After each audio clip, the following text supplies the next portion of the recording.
In calorimetry experiments, we measure the amount of energy transferred via a temperature change.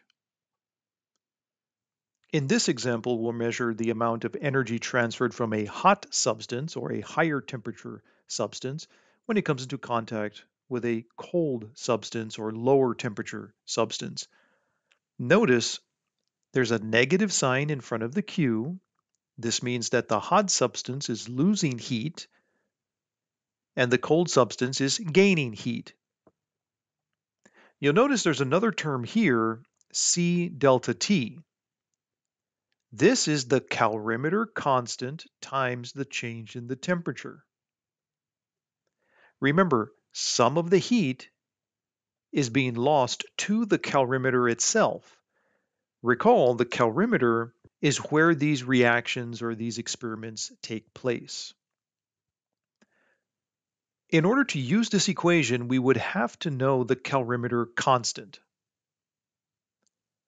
So let's do an example where we find the calorimeter constant.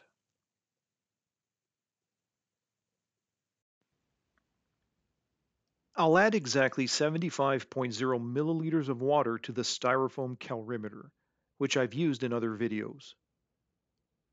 I'll record the initial temperature of the cold water, 21.8 degrees Celsius.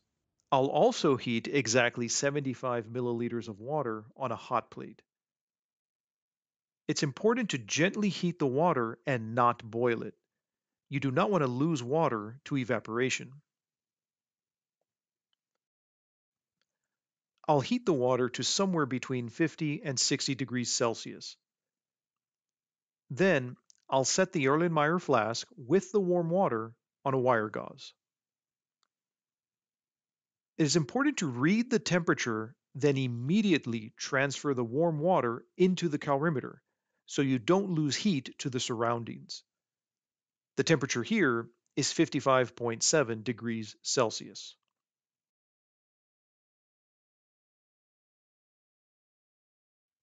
Stir with a stirring rod or gently swirl the calorimeter until a maximum temperature is reached. Here, the final temperature is 37.7 degrees Celsius.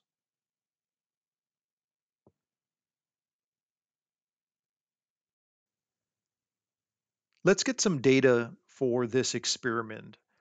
We're using water, and for the hot water, the initial temperature was 55.7 degrees Celsius. For the cold water, the initial temperature was 21.8 degrees Celsius. And then the final temperature, I'll write that down here, T final, was 37.7 degrees Celsius. So here's how I'll set up the equation. So negative Q hot, recall Q is the specific heat of the hot water times the mass of the hot water times the change in temperature for the hot water.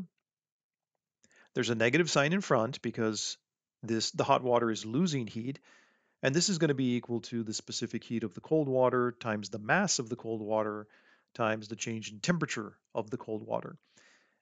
And some of the heat will get transferred to the calorimeter. So notice we add this term here, the calorimeter constant times the change in temperature of the cold. Now remember, these two delta T's are the same. The cold water is in the calorimeter, so that change in temperature is the same. So let's go ahead and plug in our data. Specific heat of water is 4.18 joules per gram degree Celsius. We use 75 milliliters of water, so we can safely assume about 1 gram per milliliter density. And so we'll say this is 75 grams. And the change in temperature for the hot, the final temperature, 37.7 degrees Celsius, minus the initial temperature, 55.7 degrees Celsius. This will be equal to the specific heat for the cold water,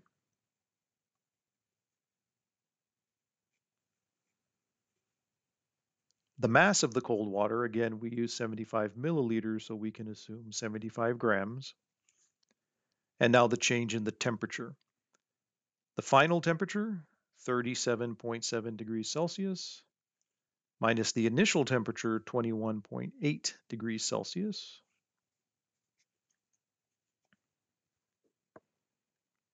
And then we have the term here for the calorimeter constant. The change in temperature, let's go ahead and get this number right here. So the change in temperature for the cold, 15.9 degrees Celsius. This number goes right here. That change in temperature for the cold is identical. So 15.9 degrees Celsius. Let's put some numbers together for the hot. The change in the temperature here, 37.7 minus 55.7, this is minus 18.0 degrees Celsius. This makes sense. This is going to give us a negative number. That negative will cancel with the negative on the outside of the brackets. The units work out really nice here. Grams cancel, Celsius cancel. When we multiply these terms to 3 significant figures, we get a positive 5640 joules is equal to, let's multiply these terms, 4980 joules plus the calorimeter constant times 15.9 degrees Celsius.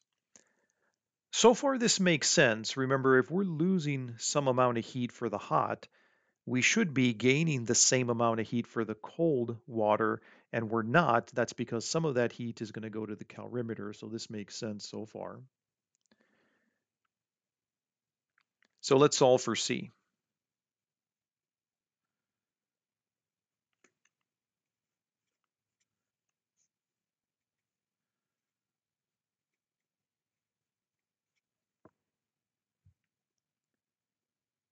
We'll divide both sides by 15.9 degrees Celsius. And to 2 significant figures, our calorimeter constant is 42 joules per degree Celsius.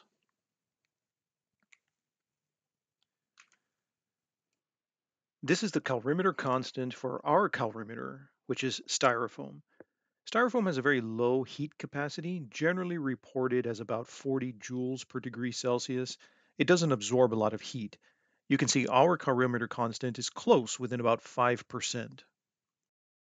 Next, we'll use this calorimeter to find the specific heats of metals, and we'll see that the calorimeter constant is very small and typically can be ignored, but can't be ignored in all cases.